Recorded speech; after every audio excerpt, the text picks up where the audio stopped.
Not long after enlisting in the Indian Armed Forces, Kali was disappointed to learn that women were not allowed to serve in combat units. This led her to establishing a private security company that would operate within India's borders. Later on, she would broaden her reach and founded the PMC Nighthaven that would operate across the globe. In late 2020, Kali travelled to Bangkok, Thailand, and approached Aruni with an offer to join Nighthaven. Aruni accepted Kali's offer due to the prospect of gaining cutting-edge prosthetics, as well as donating her pay to charities. In 2019, Six invited Nighthaven to join Team Rainbow to bring their skills and expertise in assisting in the fight against terrorism on a global scale. Because of this agreement, later on, more Nighthaven operators were added to the Rainbow roster. One of these operators was named Aruni.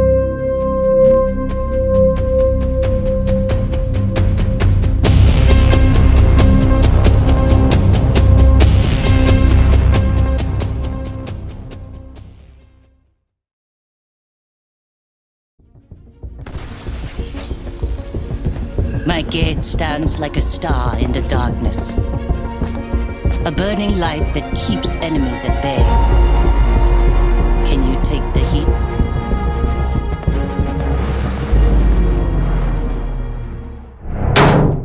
Arthur Tawanrung, codenamed Aruni, is a defending operator in Team Rainbow. Aruni was born in Ta Phraea, the most northeastern district of Sa Kaeo province in eastern Thailand. Growing up along the Thai-Cambodian border posed a significant hazard, as these areas had once been the battlefields of warring factions and were plagued with unexploded landmines. Sadly, children were at particular risk of injury and death from landmines. Because of their small size, unfamiliar shape, and colours can make them look like toys.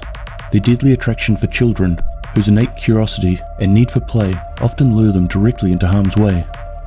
Children are more likely to be unaware of the dangers of playing or traversing in hazardous areas because of their desire to explore. And tragically, when Aruni was just a small child, she too lost her little sister to an unexploded landmine.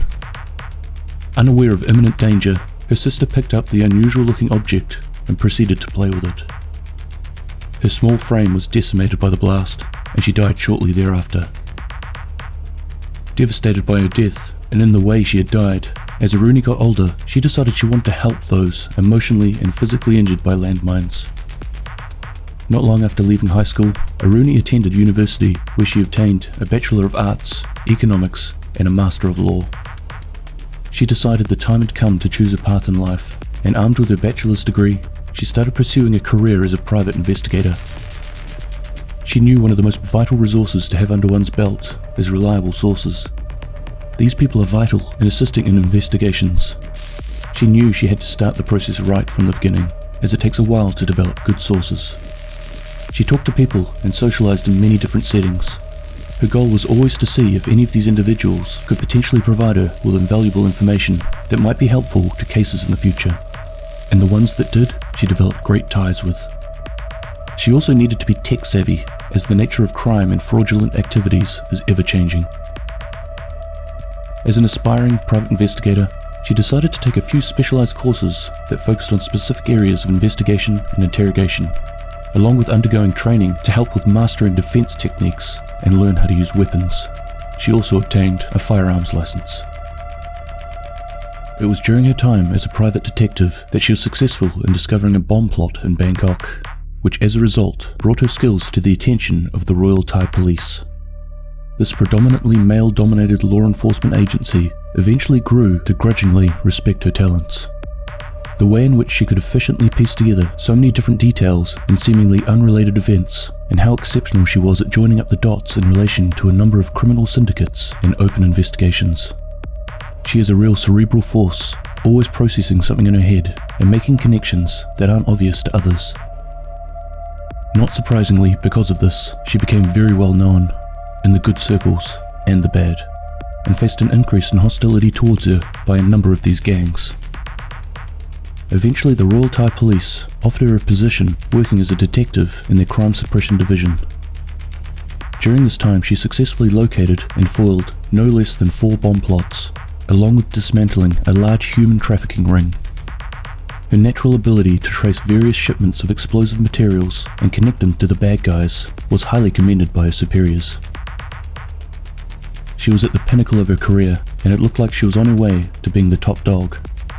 However, just as everything was seemingly coming together for her, tragedy struck, and her police career ended abruptly when she was nearly killed during an operation in Bangkok. Aruni had been tasked with working alongside the FBI's Hazardous Materials Response Unit, and it was at this time she met Jordan Trace, Thermite. Although most of the details regarding the operation in Bangkok are still largely classified, a number of elements have been released. It appears as though Aruni and Thermite were in the process of tracking down a large criminal weapons scheme, stumbled across a bomb. They knew they had to get this bomb as far away as possible from innocent civilians and out of the city, so they quickly took action. With the assistance of a pickup truck, they began swiftly transporting the bomb rapidly through the streets of Bangkok. Unfortunately, Thermite decided this would be one of those times he would plow on ahead and attempted to defuse the bomb. While Aruni drove the vehicle, Thermite crouched on the tray of the ute, with the bomb and all of its wires exposed in front of him. The back window of the pickup had been broken, and they communicated through the gap to each other throughout the journey. Oftentimes, Thermite can get locked onto an idea, and even though he's more than capable of being a conscious thinker, he's been known to be quite bull-headed at times. Regardless of whether or not this was one of those times, unfortunately, his attempts at dismantling the bomb, paired with the sudden head-on impact with another vehicle, spelled disaster. On impact, Thermite was immediately thrown from the back of the pickup, and the detonation of the bomb occurred simultaneously. He threw his arms in front of his face to protect himself from the heat, flames, and flying shrapnel. The explosion tore through the truck, the impact causing the device to fly through the back window that only moments earlier Aruni and Thermite had been conversing through. The result was devastating. Aruni, trapped in the front, had no chance of escaping the impact zone and was engulfed in flames. The shards of shrapnel tore through her delicate tissues, severing a number of vital muscles and tendons along her left side. Thermite's injuries seemed to pale in comparison to hers, but still, the flames had left their mark, and he was permanently branded with a number of burns to his upper extremities. The incident cost Aruni greatly, and as a result, she lost both her left leg and left arm, and nearly her life. Although Thermite eventually made a full recovery from his injuries, he felt partly responsible for the accident and what had happened to Aruni for quite some time. He felt he had let her down. They were supposed to have each other's backs, and at one point, he was fearful she wouldn't survive. And his feelings of guilt were only helped by the fact that on a number of times he tried to reach out to her, her replies had often been brief and terse. In order to focus on her rehabilitation, Aruni decided to completely withdraw from her position at the Royal Thai Police Force. She returned to work as a private investigator, head-on, with all of her previous focus and positivity, the only difference being that she was minus a few appendages. Her reputation with the force had earned her a lot of good publicity, and so not long after her recovery, she was approached by Kali with the opportunity to join Nighthaven. Kali must have been following her career in the background and brought to the table with her offer unlimited access to a number of cutting-edge prosthetics, and access to this high-end tech seems to be a highly likely factor in Aruni's decision to join Nighthaven. Her affiliation with them appears to be one of convenience. She's a valuable addition to the program, and between her keen senses and deductive capabilities, she makes one hell of an operator. Eventually Aruni and Thermite finally managed to meet up, and a lot of Thermite's guilt was put to rest. He began to understand that she'd never blamed him or held any animosity towards him. She just had a number of things going on, and she was focusing on these, along with her recovery. Soon they were back to a comfortable banter between them, and it was almost like the Bangkok incident had never happened. Aruni is not one to dwell on the past. She's focused on the future, moving forward, and making the world a safer place. She lives a very minimalist life, which affords her the opportunity to donate funds along with her time to causes she feels particularly passionate about. The main focus of her humanitarian works is helping with the disposal of unexploded devices along the Thai-Cambodian border.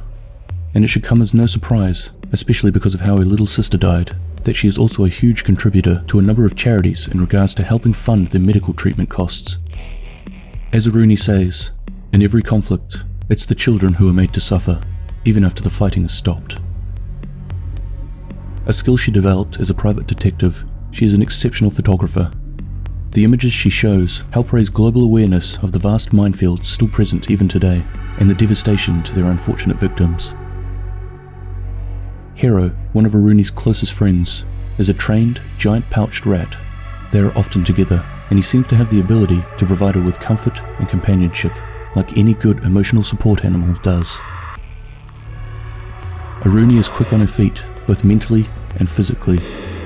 Her natural intuition is nearly flawless, even under the most trying of circumstances, and she very rarely hesitates. Her speed, combined with her knowledge in firearms and martial arts, give her a notable edge over her enemies, and these make her a versatile and deadly foe. Her fitness regime is insane, and she never sways from it, and this enables her to maintain peak physical performance at all times. As Harry pointed out, Aruni is an operator who is completely at home in her own skin. She moves with effortless grace, and is as comfortable walking through a Bangkok slum as she would be in a formal setting.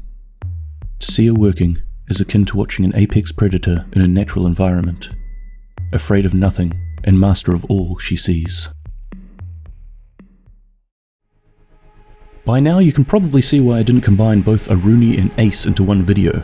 I get too focused on one operator and tend to go a little crazy. So rather than spending a while in the first and then rushing through the second to get the video out in a decent time, I prefer to give myself a small break in between, so I can come back and do justice to the second operator too. Plus, to be fair, they come from quite different backgrounds, geographically as well. Now, as cliche as it sounds, please don't forget to click the thumbs up if you've enjoyed this video. It really does make a difference with that crazy YouTube algorithm thing. Please don't make me go down the path of setting up an OnlyFans page. I don't think that would benefit anyone. Unless you're into spicy dad bod pics, then slip into my DMs, I guess. Okay, I'll stop now. Thank you very much for watching, and I'll catch you in the next one. Cheers!